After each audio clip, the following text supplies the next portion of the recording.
Kirchhoff's லா. So ohms லாவிலேருந்து எதுக்கு Kirchhoff லா அப்படி ஒன்று படிக்கிறோம் அப்படின்னா, சீரீஸ் பேரலல்னு எந்த ஒரு காம்பினேஷன்லேயும் வராத காம்ப்ளிகேட்டட் சர்க்கியூட்டை டிரைவ் பண்ணுறது தான் கிர்ச்சாஃப் லா யூஸ் பண்ணுவோம். இந்த லாவை வந்துட்டு 2 லாவாக பிரிக்கலாம். ஒன்று கரண்ட் லா அப்படின்னு சொல்லலாம், இன்னொன்று வோல்டேஜ் லா. வோல்டேஜ் லா இல்லைனா இதுக்கு இன்னொரு நேம் இருக்குது, ஜங்ஷன் ரூல். இதுக்கு லூப் ரூல் அப்படின்னு சொல்லுவாங்க. 2 நேமுமே இருக்குது. ஃபஸ்ட்டு கரண்ட் லா ரொம்ப ஈஸி. அது என்னென்னா, the sum of current entering into the junction, ரொம்ப ஈஸி. இது is equal to the current leaving the junction. So I1 I2 I3 3 current இந்த பாயிண்டில் என்டர் ஆகுறாங்க. அந்த பாயிண்ட் தான் ஜங்ஷன். ஃபார் எக்ஸாம்பிள் 2 4 3ன்னு எடுத்துக்கலாமே. ஸோ டோட்டல் கரண்ட் என்டர் ஆகிறது எவ்வளோ? 7 9 ஆம்பியர். கரெக்டாக? எஸ். கண்டிப்பாக இப்போது எது வேணால் இருக்கட்டும், I4 I5 whatever it maybe, but எவ்வளோ அமௌண்ட் ஆஃப் கரண்ட் என்டர் ஆனதோ அதே கரண்ட்டு தான் எக்ஸிட் ஆகணும். அப்போது we can write I4 + I5 should be equal to 9 ampere, right? So இதுதான் ஜங்ஷன் ரூல். ஸோ ரொம்ப ஈஸியான rule. But voltage law, that is loop rule படிக்கிறதுக்கு நம்ம ஒரு ஷார்ட்கட் ஃபாலோ பண்ணால், ஆக்சுவலாக ரூலே அது தான். எவ்வளோ காம்ப்ளிகேட்டட் சர்க்கியூட்டாக இருந்தாலும் கிர்ச்சாஃப் லா வச்சு நம்ம ஃபைண்ட் அவுட் பண்ணிடலாம்.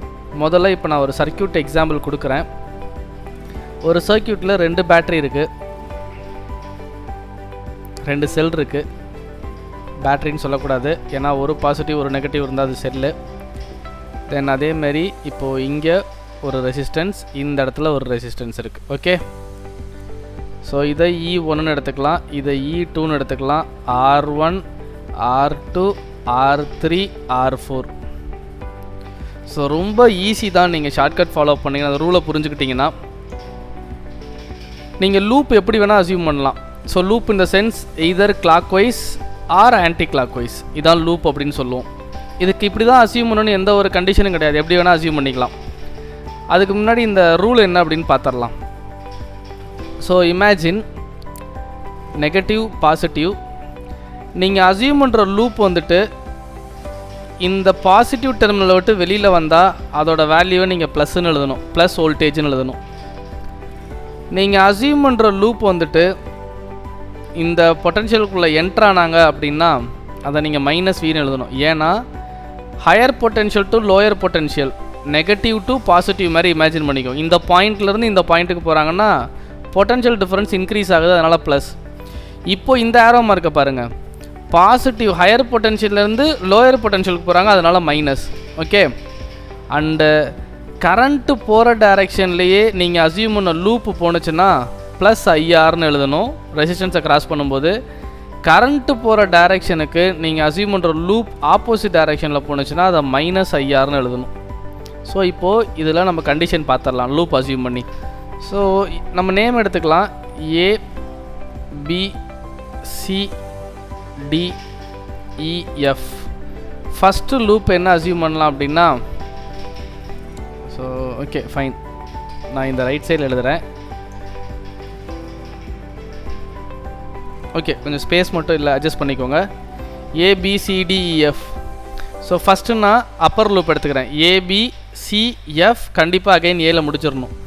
நான் இப்போ என்னோட லூப்பை இந்த டைரெக்ஷன் எடுக்கிறேன்.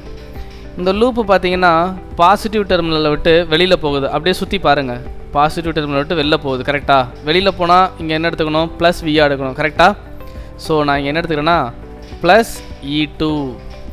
அப்படியே லூப்பை இப்படி சுற்றி கொண்டு வரேன். ஃபஸ்ட்டு பேட்டரி இதை முடிச்சிடணும். லூப்புக்குள்ளே எத்தனை பேட்டரி இருக்காங்களோ அத்தனை பேட்டரியை நீங்கள் ஃபஸ்ட்டு முடிச்சிடணும். அப்படியே எடுத்துகிட்டு போனால் பாசிட்டிவ்க்குள்ளே என்ட்ரு ஆகுறாங்க. பாசிட்டிவ்க்குள்ளே என்ட்ரானா மைனஸ். ஸோ E2 -E1, அவ்வளோதான். அந்த லூப்பில் 2 பேட்டரி தான் இருக்குது. அப்புறமே இது நீங்கள் கரண்ட்டை நீங்கள் என்ன மாதிரி வேணால் அசியூம் பண்ணிக்கோங்களேன். இதுலேருந்து வெளியில் வர கரண்ட் I1 எடுத்துக்கோங்க, இதுலேருந்து வெளியில் வர கரண்ட் I2ன்னு எடுத்துக்கோங்க. ஸோ என்ன கரண்ட்டு பேட்டரியை விட்டு வெளியில் வருதோ அதே கரண்ட்டு தான் பேட்டரி உள்ளே என்ட்ரு ஆகும். Clear? It's a basic thing. அப்போ நீங்கள் அசியூம் பண்ணி பாருங்கள், இந்த லூப் வந்துட்டு ஃபுல்லாக ரொட்டேட் பண்ணி பார்க்கணும். இந்த லூப் அப்படியே நான் ரொட்டேட் பண்ணி பார்க்குறேன். I2 போகிற டைரெக்ஷன்லேயே தான் போகிறாங்க. கரெக்டாக?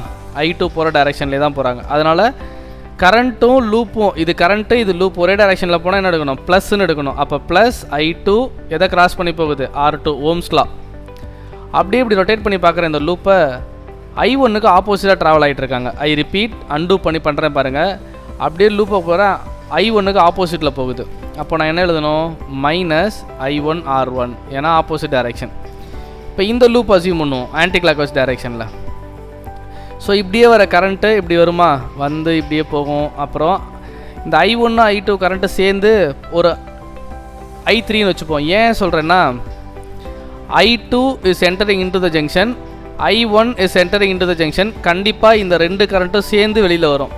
அப்போ I3ன்னு ஒரு கரண்ட்டு நேம் வச்சுருக்கேன்ல, அதோட வேல்யூ என்ன, I1 + I2. ஸோ இப்படி நீங்கள் நேம் வச்சுட்டா தான் ஈஸி. அந்த I3 இப்படியே ட்ராவல் ஆகுது. இது வழியாகவும் I3 தான், இது வழியாகவும் I3 தான், ஏன்னா சீரீஸில் கரண்ட்டு சேம். அப்படியே இந்த டைரெக்ஷனில் போயிட்டு இந்த ஜங்ஷன் வந்த உடனே இது வரைக்கும் I3 தான் வரும். அதுக்கப்புறம் இவங்க ஸ்ப்ளிட் ஆகிடுவாங்க, மறுபடியும் I2ஆகவும் I1ஆகவும் ஸ்ப்ளிட் ஆகிடுவாங்க. கிளியர்? ஸோ இப்போ பாருங்கள், இந்த லூப் அப்படியே சுற்றி பாருங்கள் ஃபுல்லாக. ஃபஸ்ட்டு பேட்ரி கம்ப்ளீட் பண்ணணும்ல, இப்படி சுற்றி பாருங்கள் ஃபுல்லாக. பேட்ரியை விட்டு வெளியில் போகுது லூப்பு, கரெக்டாக? அப்போ நான் என்ன எடுக்கணும், ப்ளஸ் E2. லூப்புக்குள்ளே ஒரு பேட்ரி தான் இருக்காங்க. இந்த லூப் நான் எழுதுறதுக்கு நேம் என்ன, சாரி எழுதுறதுக்கு மறந்துட்டேன், FCDEF. ஓகேவா, FCDEF. ஸோ ஒரு பேட்ரி கம்ப்ளீட் பண்ணியாச்சு. இஸ் ஈக்குவல் டு கரண்ட்டு போகிற டைரெக்ஷன்லேயே தான் லூப் போகுது. என்ன கரண்ட்டு போகுது, I3ங்கிற கரண்ட் இந்த டைரெக்ஷன் தான். அப்போது ப்ளஸ் I3 R3 கிராஸ் பண்ணுறாங்க. மறுபடியும் R4ஐயும் அதே டைரெக்ஷனில் தான் கிராஸ் பண்ணுறாங்க, அதே கரண்ட்டு I3 R4. அப்புறம் அப்படியே சுற்றி ரொட்டேட் பண்ணி பார்க்குறேன், லூப் இப்படியே ரொட்டேட் பண்ணி பார்க்குறேன் இந்த இடம் வரைக்கும். அப்புறம் அதே டைரெக்ஷனில் தான் ப்ளஸ் I2 R2, அவ்வளோதான். So this is equation number 1 and this is equation number 2. இதை சால்வ் பண்ணோம் அப்படின்னா நமக்கு ஆன்சர் கிடச்சிரும்.